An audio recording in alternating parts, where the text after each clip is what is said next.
अंतरराष्ट्रीय cyber call centre का पर्दाफाश, 119 अभियुक्तों को किया गया गिरफ्तार। वहीं 119 लोगों में ऑपरेशन मैनेजर ललित खैरा जानी एवं विक्रम सिंह परमार को मुख्य रूप से किया गया गिरफ्तार। वहीं पुलिस ने बताया कि यह गिरोह गिफ्ट कार्ड, क्रिप्टो करेंसी एवं इंटरनेट कॉलिंग के माध्यम से करता था साइबर ठगी। पुलिस का दावा है कि यह गिरोह विदेशी, खासकर अमेरिकी लोगों को बड़ी बड़ी कंपनी और सरकारी संस्थानों का झांसा देकर अपना बनाते थे शिकार।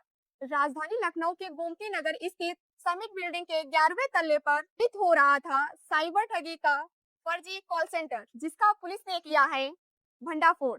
लखनऊ के पुलिस कमिश्नर अमरेंद्र सिंह सेंगर इस मामले को लेकर कर रहे हैं एक प्रेस वार्ता। आइए आपको लेकर चलते हैं उस प्रेस वार्ता में। जनपद लखनऊ के विभूति खंड थाना अंतर्गत समिट बिल्डिंग में एक इल्लीगल कॉल सेंटर का भंडाफोड़ किया गया है।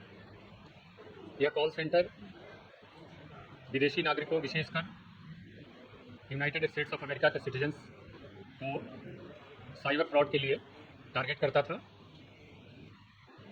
अब तक की कार्रवाई में कुल 119 लोगों को गिरफ्तार किया गया है, जिसमें 92 पुरुष हैं और 27 महिलाएं हैं।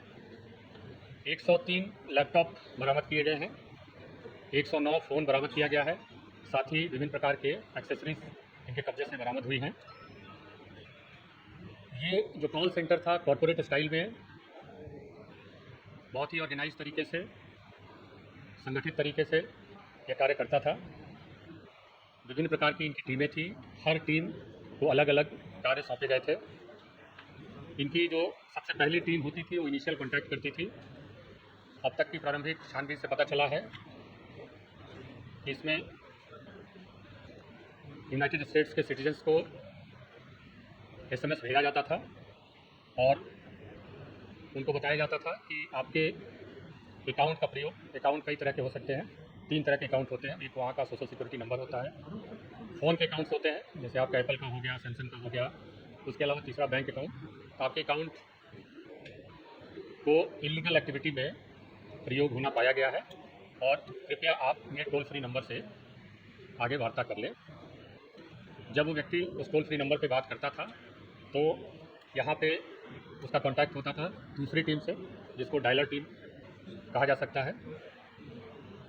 वो डायलर टीम यहाँ पे स्थित थी लखनऊ के हमारे विभूति खंड के समिट बिल्डिंग में, और उनसे विभिन्न प्रकार के फाइनेंशियल डेटा वो गैदर करते थे, बैंक की डिटेल्स गैदर करते थे। साथ ही साथ सहानुभूति भी व्यक्त करते थे कि आप फंस गए हैं, और फिर उनको अग्रेतर कार्रवाई के लिए अपनी दूसरी टीम, जिसको बैंकर टीम आप कह सकते हैं, उसको रेफर कर देते थे।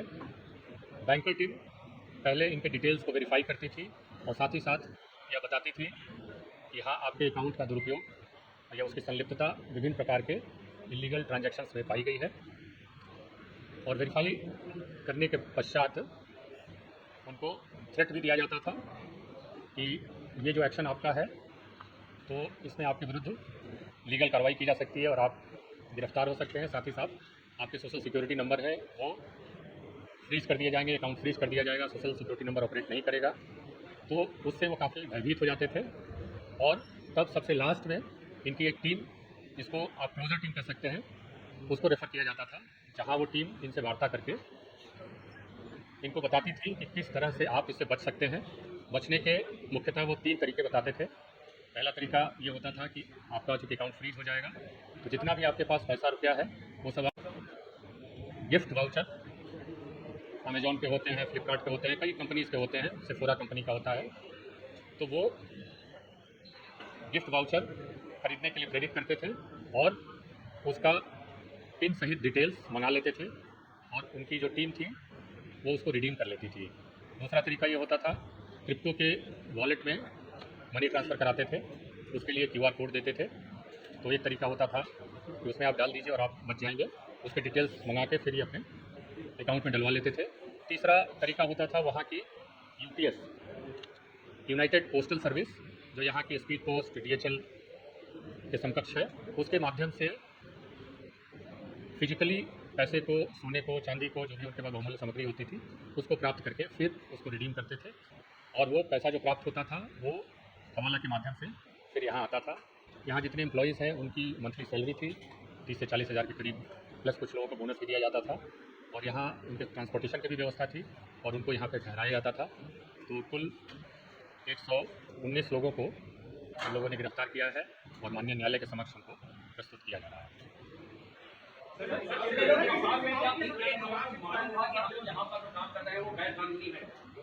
ये विभिन्न टीमों में विभाजित थे और जो इनके वार्तालाप होते थे तो इनको तो बिल्कुल ही मालूम था कि आप भारतीय नागरिक हैं। आप देखेंगे इसमें भारत के विभिन्न स्टेट से लोग हैं, एक भूटान के भी है। जो वार्तालाप होती थी उससे इनको, मैं समझता हूँ एडल्ट रहते हुए सबके सब 18 साल से ज़्यादा उम्र के हैं, ये विधि विरुद्ध कार्य कर रहे हैं, इसकी पूर्ण क्लैरिटी थी इनको। क्योंकि इंडिया में बैठे हुए और जिस तरह से आप आइडेंटिटी यूज कर रहे हैं, जो आरोप लगा रहे हैं और उसको भयभीत कर रहे हैं, तो विभिन्न प्रकार के इलीगल एक्ट में आप लिप्त हैं। मैं समझता हूँ कि इनको पूर्ण रूप से जानकारी थी। ये सारे के सारे लोग बहुत अच्छे से ट्रेंड थे और इनकी मेन यूएसपी जो थी, इनकी जो जिसके कारण से हायर किए जाते थे, इनका अमेरिकन एक्सेंट में बोलना इनकी मुख्य विशेषता थी, जिससे वार्तालाप के दौरान उनको कहीं से भी आभास नहीं होता था कि किसी हम अन्य गलत व्यक्ति से वार्तालाप कर रहे हैं। जी, अभी शिकायतकर्ता जब हम अभी तो वर्तमान में पुलिस की तरफ से इसमें लिखाया जा रहा है और इसको हम लोग थ्रू प्रॉपर चैनल ये होगा कि हम पीएचक्यू को बताएंगे, पीएचक्यू जो है शासन को बताएगा, शासन जो है गृह मंत्रालय को बताएगा, गृह मंत्रालय फिर विदेश मंत्रालय को बताएगा और विदेश मंत्रालय के माध्यम से तब फिर जो इसके सिटीजन्स हैं, अमेरिकन सिटीजन्स, उनको उनके एम्बेसी वगैरह के माध्यम से सूचित किया जाएगा। तब कालांतर में मैं समझता हूँ कि विक्टिम्स और सामने आएंगे। अभी तक कोई सूचना नहीं आई है। हो सकता है कि कोई भारतीय ओरिजिन का रहा हो और अमेरिकन सिटीजन रहा हो, तो ऐसी बात आ सकती है, लेकिन अभी विक्टिम से हम लोगों का इंटरेक्शन नहीं हुआ है, तो आगे जानकारी। ये जो इनिशियल डेटा आता था, एक इनके यहाँ एक व्यक्ति है जिसका नाम, मैं समझता हूँ उर्फियत का नाम होगा, चार्ल्स करके, उस व्यक्ति के पास डेटा आता था कि कौन कौन से प्रोबेबल विक्टिम्स हो सकते हैं और उनको वो पुश नोटिफिकेशन एसएमएस का भेजते थे। और रफली ये देखा गया है कि इनके 10 में से 3 से 4 कॉल हॉट कॉल होते थे, यानी कि वो कन्वर्ट हो जाते थे इनकी एक्सप्लॉइटेशन में। रेस्ट जो था 6 से 7 जो है वो कोल्ड कॉल होती थी, जो कि सफल नहीं होती थी।